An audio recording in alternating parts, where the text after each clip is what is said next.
Hello friends, मैं शिव निचैन आपका स्वागत करता हूं आपके अपने यूट्यूब चैनल पर। दोस्तों, आज की वीडियो यहाँ पर नई जीएसटी ऑर्डर को लेकर है। अपने आप में काफ़ी बड़ी रिलीफ वाला ये लैंडमार्क ऑर्डर जारी किया गया है। एसएससी को काफ़ी बड़ी रिलीफ प्रोवाइड की गई है और आपको भी इसमें जो है लार्जली बेनिफिट मिलने वाला है। जो लेटेस्ट ऑर्डर है ऑनरेबल कर्नाटक हाई कोर्ट के द्वारा जारी किया गया है। सेम स्टेट में एज इट इज एप्लीकेबल रहने वाला है। अदर स्टेट्स में भी आपको एक बार चेक करना पड़ेगा जहाँ पर आपका बिजनेस सिचुएटेड है, वहाँ पर ऑनरेबल हाई कोर्ट ने इसके रिगार्डिंग क्या व्यू प्रोवाइड किया है। लेटेस्ट 24 मार्च 2026 का ये ऑर्डर है, लैंडमार्क ऑर्डर है। वीडियो को पूरा एंड तक देखिएगा। इसमें आपको एक ऐसा पॉइंट मिलने वाला है जो कि आने वाले टाइम में आपको काफी बड़ी रिलीफ देगा। रेट पेटिशन नंबर है 6885। अगर आपको पीडीएफ कॉपी की रिक्वायरमेंट है तो आप ऑनरेबल कोर्ट की वेबसाइट पर जाकर डायरेक्ट डाउनलोड कर सकते हैं। इसमें जो रेलिवेंट एक्सट्रैक्ट है अपने रिप्लाई में भी, और अगर अपील करने जा रहे हैं वहां पर जरूर मेंशन करें, इससे आपके फेवर में केस आने के चांस ज्यादा होंगे। मेरे यूट्यूब चैनल पर काफी सारे वीडियो अपलोड किए गए हैं जीएसटी इनकम टैक्स के, हर टाइप के जीएसटी नोटिस के रिप्लाई, अपील कैसे फाइल करनी है, अपील में क्या क्या मेंशन करना है, अगर एक्टिविटी में जाना है उसमें क्या लिखना है, उन सबके ड्राफ्ट फॉर्मेट्स, रिप्लाई के भी, अपील्स के भी वीडियो का डिस्क्रिप्शन में अवेलेबल है। आपको डाउनलोड करके अपने अकॉर्डिंग मॉडिफाई कर सकते हैं। चैनल का पर्पज फुली एजुकेशनल है। वीडियो को शेयर जरूर करें। इसको लास्ट में समराइज भी करूंगा, पूरा एंड तक जरूर देखिएगा। वीडियो काफी शॉर्ट में रहने वाला है। 5 पेज का ये लेटेस्ट ऑर्डर है। सबसे पहले आपको हर पॉइंट्स पर ध्यान देना होगा। ये जो रिट पिटीशन फाइल की गई है एसएससी के द्वारा, एक ऑर्डर था जो कि ये पर्टिकुलर उसका नंबर है 2526 में ऑर्डर जारी किया गया है। 10 दिसंबर 2025 की डेट है।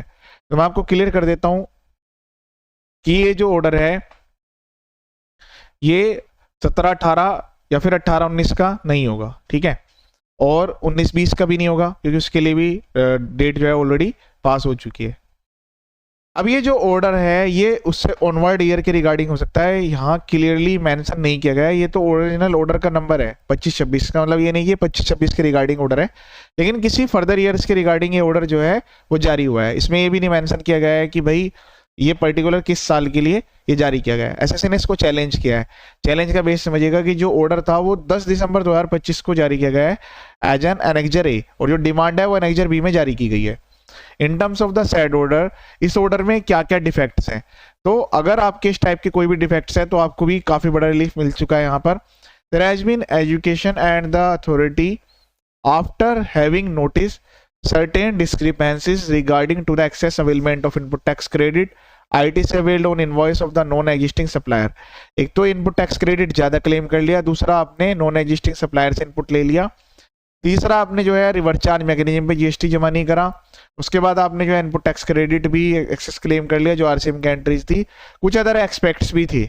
उसका एजुकेशन कंप्लीट हुआ, डिमांड रेज की गई एनेक्जर बी में, और ये रिकॉर्ड फाइंडिंग की गई कि भाई जो पेटिशनर है उन्होंने इनएलिजिबल आईटीसी भी क्लेम कर लिया। तो आपके 5 पॉइंट्स कवर हो गए इसमें। Excess ITC, non existent dealer से आईटीसी, आरसीएम का पेमेंट नहीं करना, एक्स्ट्रा आरसीएम ले लेना, और इनएलिजिबल जो आईटीसी है वो भी क्लेम कर लेना। ये सारे पॉइंट्स इसमें कवर हो चुके हैं।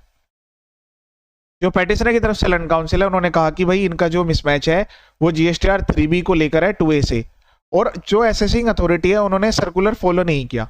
अब जब आप इस सर्कुलर को रीड करेंगे 183, तो आपको ध्यान होगा ये सर्कुलर है केवल 17-18 और 18-19 के लिए आया था। इसमें प्रॉपर ऑफिसर की जिम्मेदारी थी कि वो जो भी पर्टिकुलर्स है उनको वेरीफाई करेंगे।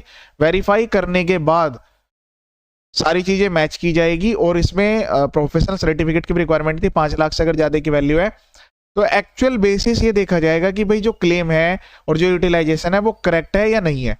अगर एक्चुअल बेसिस ये जो इनपुट टैक्स क्रेडिट है वो सही तरीके से अवेल किया गया है और यूटिलाइज किया गया है तो एसएससी को अलाउ किया जाएगा एक्चुअल बेसिस ई आईटीसी। तो अगर फर्दर ईयर्स में एप्लीकेबल हो जाता है, जैसे कि आपका 20, 21, 22, 22, 23, 19, आपका जो एक साल है 1920 के रिगार्डिंग सर्कुलर नंबर 183 था, तो इन्होंने तो यहाँ पर ये डायरेक्ट कह दिया कि सर्कुलर नंबर 183 है, उसका रिलीफ नहीं मिला। अब ये साल आपका 19-20 हो, 20-21, 21-22, 22-23 कोई भी साल हो सकता है, ठीक है। तो इन्होंने डायरेक्टली इस बेस पर चैलेंज किया है कि वो जो सर्कुलर है वो भी एज इट इज एप्लीकेबल होना चाहिए, यानी कि इनको जो है रिलीफ मिलनी चाहिए actual basis input tax credit के रिगार्डिंग। कोई भी एसएससी अगर इनपुट टैक्स क्रेडिट जीएसटी में क्लेम करते हैं तो ये उनको प्रूफ करना होता है कि जो उन्होंने आईटीसी लिया है वो बिल्कुल करेक्ट है, और उसमें जो है किसी भी टाइप का कोई भी मिसमैच नहीं है। ये आपके यहाँ पर लायबिलिटी प्रोवाइड की गई है। तो अब इस वाले पॉइंट पर जो एसएससी है वो ये बेनिफिट चाहते हैं कि 183 का जो बेनिफिट है उनको अगले वाले सालों के लिए भी यहाँ पर मिल जाए, क्योंकि 17, 18, 18, 19, 19 का तो ऑर्डर पास करने का ऑलरेडी डेट जा चुकी है और उसके रिगार्डिंग तो ऑर्डर जारी नहीं हुआ होगा 10 दिसंबर 2025 को। Attention in drawn to the para 3 and 4 of the circular. ये पैरा 3 and 4 वो है जो मैंने आपको बताया कि प्रॉपर ऑफिसर सारी चीजें वेरीफाई करेंगे। एक्चुअली बोनाफाइड डीलर को अलाउ किया जाएगा, वो अपने सबमिशंस देंगे, इनवॉइस की कॉपी, बैंक की पेमेंट, जो भी उनकी बिल्टीज है वो सारी प्रोवाइड करेंगे, ट्रांसपोर्ट की details. And it is submitted that the procedure put in place so as to deal with the discrepancies between the declaration in form GSTR 3A and contained in form GSTR 2A. It is submitted that such procedure not having followed the impunge order ought to be set aside, matter is remanded. तो ये इन्होंने request submit की है। Various other contentions, और भी other contentions raise की गई है, जिसमें ये था कि जो अथॉरिटी है उन्होंने रोंगफुल इनपुट टैक्स क्रेडिट जो अवेल है उसके रिगार्डिंग सही तरीके से एक्शन नहीं लिया। मतलब ये भी रेज किया गया है कि भाई जो सप्लायर है उस पर तो आप एक्शन नहीं ले रहे, जो बायर है उसी पर एक्शन लिया जा रहा है। ये कंटेंशन भी यहाँ पर रेज की गई थी। जो डिपार्टमेंट की तरफ से लन काउंसिल है उन्होंने यहाँ पर सबमिट किया, तो पैटिशनर ought to have raised such contention before the assessing officer including as regards non following of the procedure। तो उनका ये कहना है कि भाई जो असेसिंग ऑफिसर है आपको उनके बिफोर ये सर्कुलर जो है वो सबमिट करना चाहिए कि उन्होंने प्रोसीजर फॉलो क्यों नहीं किया। लेकिन प्रॉपर ऑफिसर भी सर्कुलर को तो उसी साल के लिए एप्लीकेबल करेंगे जिस साल के लिए वो आया हुआ है। तो एसएससी ने उसी को रिट पिटीशन में चैलेंज किया है। The contention regarding non following of the procedure does not appear to be controverted in the light of same it would be appropriate taking note of the order making detailed reference to the wrongful availment of ITC to set aside the impunge order।